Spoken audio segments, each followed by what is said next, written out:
Hello! If you clicked on this video, you are likely applying to or considering applying to the University of Victoria's Master of Social Work program.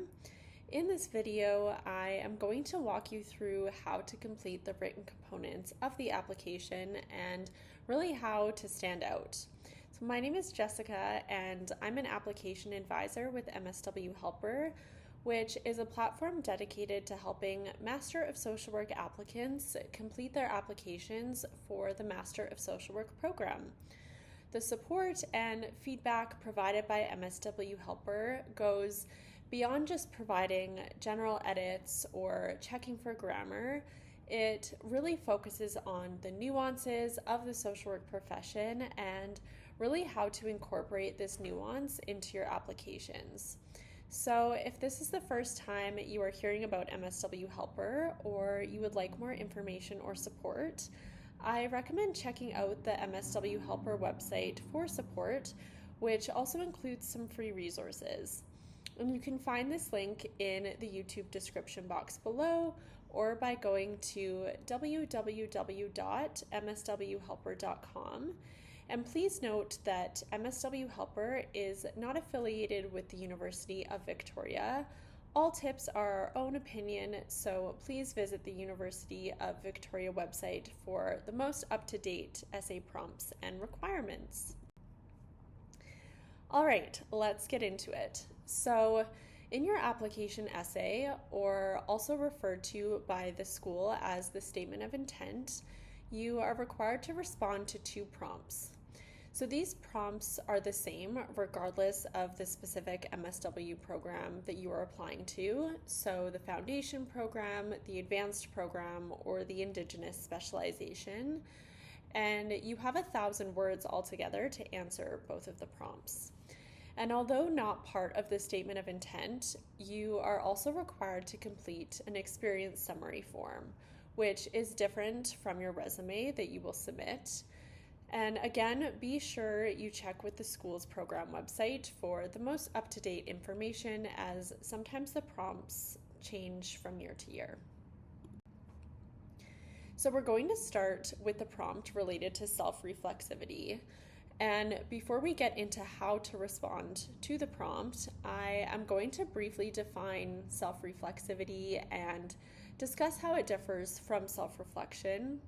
This is an important nuance to consider when responding to the prompt because they are different. So self-reflection is a process of examining your thoughts, feelings, beliefs, and experiences. It involves asking questions like, what have I learned from this experience? And self-reflexivity goes a step further by critically examining how your identity, your social location, and your lived experiences really shape your perspectives and interactions with the world. It includes questioning how your position is shaped by systems of power, privilege, and oppression, and asking questions like, how might my privileges or biases affect the way I support marginalized communities? So in social work, self-reflexivity is really important because it pushes you to not only recognize your perspectives, but also to understand your roles in larger structures, systems, and power dynamics. So with that in mind, the school asks you to provide a critical reflection on how your positionality informs your academic and professional aspirations.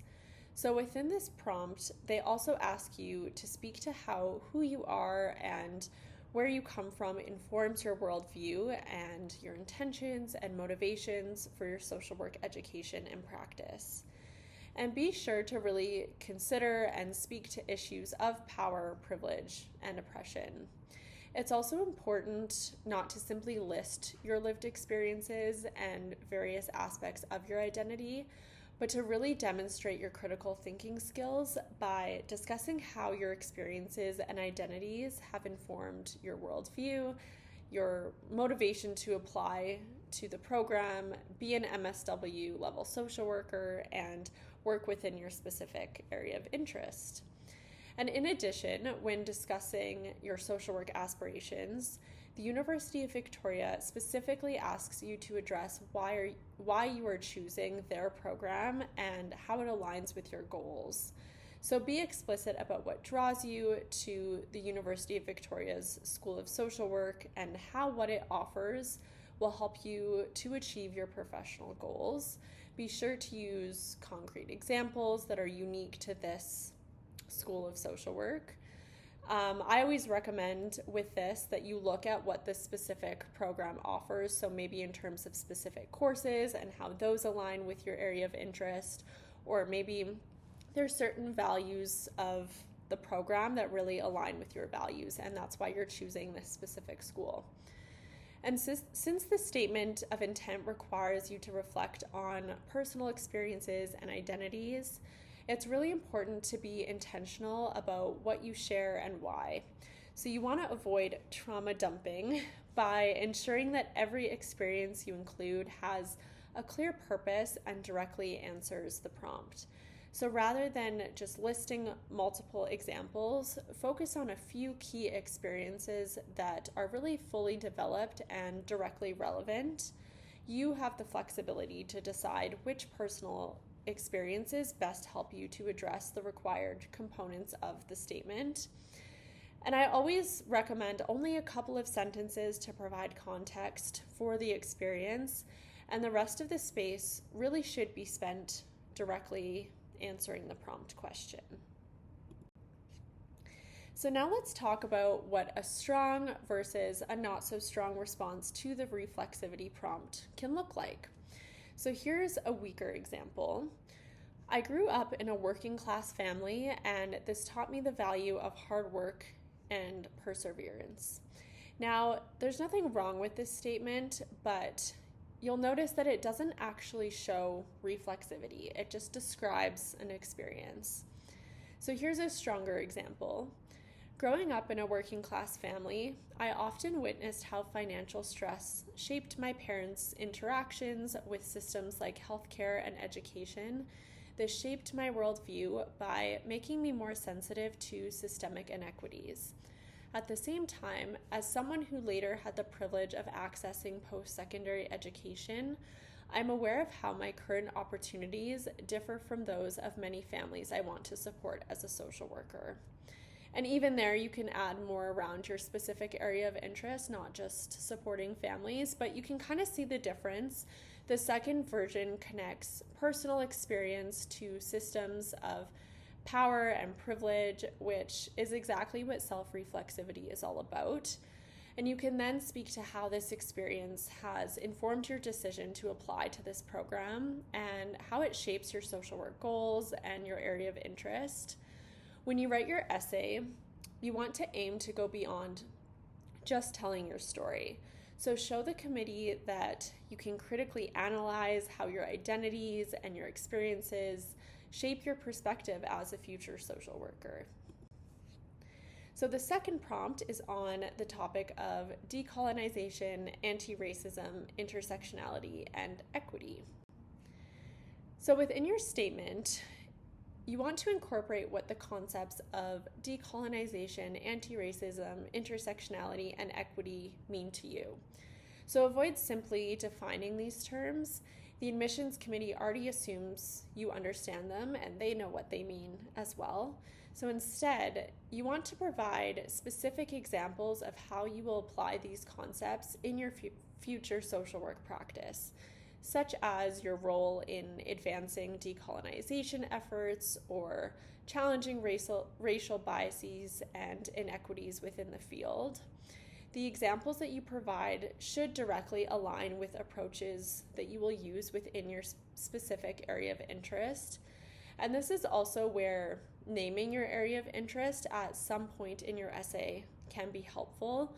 It shows the admissions committee that you are clear about your goals, and it also provides a foundation for you to draw from when answering the prompts and providing examples. So in order to do this, and I recommend doing this before you even start writing your personal statement, you can think about a specific demographic that you want to work with and an injustice that they may face that social workers can work to address. The more specific you can be with it, the better. So, for example, if your goal is to work within a specific rural area and you want to work to address the barrier of, let's say, lack of accessible healthcare for these folks, you can talk about these concepts in relation to this area. So, for example, as a social worker, how would you work to ensure equitable access to healthcare in these rural areas? What are examples of specific steps you would take? So again, the more specific you can be, the better. And rather than defining the terms, you really want to show how you will apply them into your future social work practice within your area of interest. I will also mention within this area of interest that you choose to highlight, it's okay if you, down the road, you change your mind about your area of interest. This happens a lot, especially as you go through the program. You might realize that you have other areas of interest and this is no longer an interest to you. That's okay, but for the sake of the personal statement, it's likely that you have an area that you're interested in addressing, and this is why you're applying to the program. So really being able to highlight that can show the admissions committee really why social workers are needed in this area, why they should accept you because you're clear about your goals. So again, being specific and clear about what that is can really help to strengthen your application.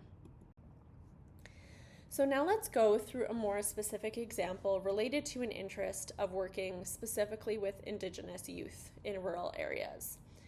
So for the weaker example, I believe in equity and anti-racism. I am committed to decolonization and intersectionality in my practice. These concepts are important to me and will guide me in my future career as a social worker. So as you can see with this example, it's quite vague. So all of these beliefs are important for social work practice, but they can likely be applied to every applicant, and this doesn't really help you to stand out to the reader.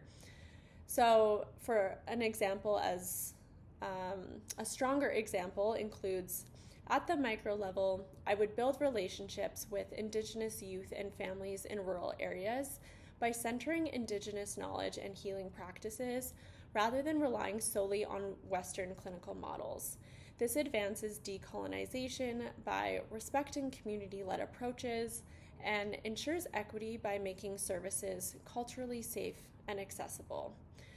So when you compare the weaker and the stronger examples, the difference is pretty clear. The weaker example simply lists values. It tells the committee what you believe, but it doesn't really show how those beliefs will guide your work. The stronger example, on the other hand, takes the same concepts and translates them into concrete actions relevant to social work practice. And even with that stronger example, you can get into even more detail around what this will actually look like. Again, you might have you do have a limited word count, so you may not be able to give too many examples, but even in this example, you see it talks about what they will do at the micro level of social work. So really focusing on specific levels and specific actions related to these different concepts. The admissions committee wants to see that you not only understand terms like decolonization, anti-racism, intersectionality, and equity, but that you can apply them in real, practical ways within your specific area of interest. So finally, each applicant is required to submit an experience summary, which, as I mentioned earlier, is different from your resume. So for those applying to the foundation program or advanced program, you are required to have a minimum of 3,000 hours of human service related experience by the application deadline. So this can be paid or volunteer experience. For those applying to the Indigenous specialization, if you are non-Indigenous, you are required to have 6,000 hours of experience in an Indigenous social services setting or a closely related field. And if you are Indigenous, you are required to have 3,000 hours of experience in an Indigenous social services setting or related field. Applicants may include life experiences that connect to social work with a rationale explaining their relevance. And this school is very clear about not including field placements, practicum placements, internships, or co-op work terms in this experience summary. The University of Victoria provides an experience summary template that you are required to use, and on this form you will fill in the text boxes with information about each of your relevant roles. And be sure that you're fully completing each required text box and following all of the instructions. And this may seem a bit repetitive from the resume you will submit, and it likely is, but try and think of it as another opportunity to really highlight your most relevant experiences in a clear, standardized way that makes it easier for the admissions committee to compare applicants. And by seeing similar themes show up in both your resume and the summary form, the committee is more likely to remember the roles you most want to emphasize. And your resume may also give you more of an opportunity to include skills utilized and gained related to social work practice, whereas the experience summary form only really asks you to include your principal duties and tasks. So I hope that this was helpful. If you are applying to a Master of Social Work degree or even just thinking about it, I highly recommend checking out mswhelper.com and joining the free community of applicants who are also applying to an MSW program. On the website, you can access the free resources, and if you would like additional support, we offer personal statement editing and other services that can support you through the application process. And if you have any questions, feel free to leave them in the comments.